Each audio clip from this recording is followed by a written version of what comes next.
Hey everyone, hello, welcome to my channel. My name's Alan, and I'm doing the Sherlock Holmes Tag, originally created by Mark at Good Time with Elvis. I was tagged by Greg at Another Bibliophile Reads, and welcome to Portland, where I have every light on in the house, even the bathroom light for backlighting. But before I start, I want to thank the Sherlock Holmes group that I was lucky enough to be a part of. That includes Mark at Book Time with Elvis and Greg, Jim at Mystery and Mayhem, Randy Ray at The Literate Texan, Scott was part of the group at Bookish Bryant's, and whoa, what an education I had. Just briefly, before this group even started, last year at the library, you see this library tag, they have a free pickup box. Your library might also. So I picked that up before knowing about the group and the Holmes is Where the Heart Is. Then I bought the first volume collected. So I did a deep dive into Holmes. I'd never read him. So thank you guys. Thank you. Let's get on with the questions. I got the answers here, the prompts over here. And the first one is, Elementary, my dear Watson. Sure, a classic mystery novel that you consider a must-read. That would be Raymond Chandler's The Big Sleep. And I must admit, I saw the movie first. I'm a big Bogart fan. I've been a Bogart fan ever since I played Dick Christie, a character in Play It Again, Sam. And it was a great play, 3 acts, quite funny, Woody Allen play. But it was in college, one of my first, I acted in high school, then I was a theater major in undergrad school. Go figure. Prompt 2, Baker Street Regulars. Recommend a book with a group of unlikely heroes or a diverse ensemble cast. Now, this is easy for me.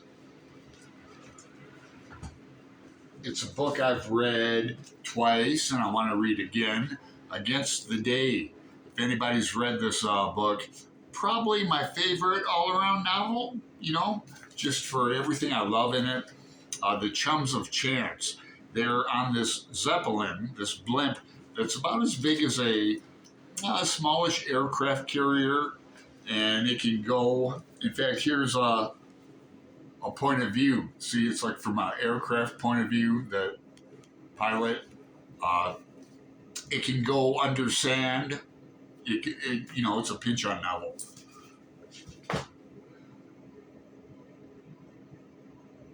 The game is afoot. Name a book that had a plot twist or revelation that completely surprised you.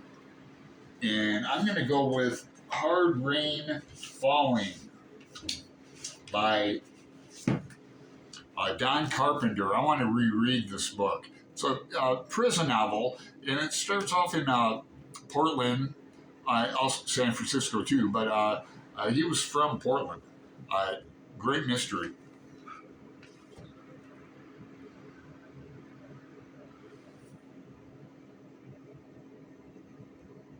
(221) Baker Street, where Holmes and Watson dwell.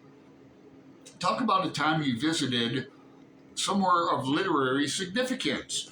Well, Eugene, Oregon, where the Oregon State University has a Ducks play. Ken Kesey has a nice big memorial there where he's holding a book. It's called The Storyteller. There's a group of children around, and I believe he has a stone marker on campus with his name on it as well. But I'd be remiss if I wouldn't talk about my visit to Greg in West Virginia. And one of the places we visited was Poe's grave in Baltimore. Now, this bust was given to me by my friend Floss at the Grape Jelly Library, and it was a great trip. We visited many Civil War sites. When I invite myself back this October, I plan to talk Greg into seeing some more Civil War sites, maybe Gettysburg. We did the tour of Fredericksburg. I want to go back to Chancellorsville, where there's a great bakery in an old slave um, quarters. It was converted into a church, and now it's a great bakery. I want to go back there. But we visited Richmond and Baltimore. The gravesite is in Baltimore. The museum's in Richmond. That was great. But I think this time I'll try to talk Greg into spending maybe 2 days, an overnight in Washington, D.C. So much to see there. And hello to our friend Hannah at Hannah's Books. Moriarty's Master Plan. Discuss a book where the antagonist was exceptionally cunning and memorable. Well, Iago from Othello is my favorite villain, but I don't have a book to show of Othello, unfortunately. However, I do have another good antagonist, JC, from, no, not Jesus Christ, Joe Christmas from Light in August. This was our first book, our novel of Faulkner we read in Faulkner in August, 6 years ago. Yeah, it's been around for 6 years now. We're reading As I Lay Dying this August. And sometime I'm going to talk the group into doing this again because it's my favorite Faulkner novel. Very cathartic, very moving. How does Faulkner get you to root for an antagonist like Joe Christmas? It's like a magician. The Art of Deduction. Mention either a book that kept you guessing all the way to the end or one where you guessed the outcome early on. Well, Native Son is a book that blew me away. If you've never read this, look at this battered copy I have. Oh, man. It's not all annotated up, but I remember reading this book. It was rode hard and put away wet. I carried it around with me in a backpack in the Portland rain, so it got battered. Boy, what a powerful book. What a powerful, powerful novel. Read it. The Hound of Baskervilles. Talk about a book with a strong atmospheric setting or one where the setting plays a significant role in the story. Now, I've just reread this. Real short book, The Stranger by Albert Camus. I read this in the 80s, so I reread it again, and then I liked it so much I listened to the audiobook, and what an atmospheric novel. The nakedness of a man faced with the absurd. Yes, atmospheric is an understatement. The Stranger. I have to review that this week.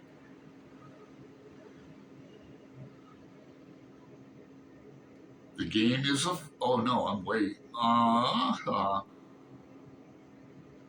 The Rickenbach Falls. That's where Moriarty and Sherlock tumble over the cliff, and Sherlock is presumably, or he's certified dead.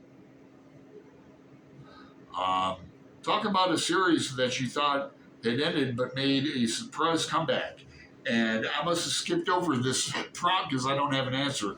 Boy, I love the Dave Robichaux mysteries from James Lee Burke. I'll throw that in. I love Matthew Scudder from Lawrence Block.